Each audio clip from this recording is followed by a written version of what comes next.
কিভাবে খুব সহজে আপনি আপনার নিজের ফোনে এসএসসি পরীক্ষার রেজাল্ট চেক করবেন। তো এর জন্য প্রথমে আপনাকে একটি অ্যাপসের প্রয়োজন হবে। অ্যাপসটি কোথা থেকে ডাউনলোড করবেন আমি দেখিয়ে দিচ্ছি। এজন্য প্রথমে আপনি আপনার যেকোনো একটি ব্রাউজার সিলেক্ট করে নেবেন। আমি এখান থেকে ক্রোম ব্রাউজার সিলেক্ট করে নিলাম। তারপর আপনি সার্চ অপশনে গিয়ে সার্চ করবেন kbd24.com kbd24.com kbd24.com লিখে সার্চ করার পর আপনার সামনে এরকম একটি পেজ চলে আসবে। যা প্রথমেই kbd24 ওয়েবসাইটে চলে আসবে। আপনি এটার উপরে ক্লিক করার পর আপনি হালকা স্ক্রল করে নিচে চলে আসবেন। দেখতে পাবেন প্রথমে একটি পোস্ট রয়েছে, এসএসসি রেজাল্ট বের করার নিয়ম 2024। আপনি এই লেখাটার উপরে ক্লিক করবেন। ক্লিক করার পর আপনি হালকা স্ক্রল করে নিচে চলে আসবেন। নিচে চলে আসার পরেই আপনি দেখতে পারবেন ইনস্টল করুন নামে এই জায়গাটি অপশন রয়েছে।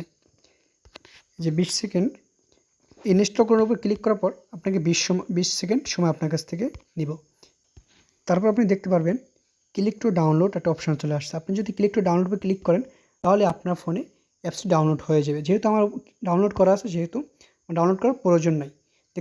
অ্যাপসটি আপনার ফাইল ম্যানেজারে চলে যাবে, ওখান থেকে ইনস্টল করে নেবেন।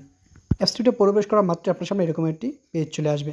তারপরে দেখতে পাচ্ছেন যে পরীক্ষার নাম, এই জায়গা থেকে আপনি নাম সিলেক্ট করবেন। তারপর কোন সাল সিলেক্ট করবেন।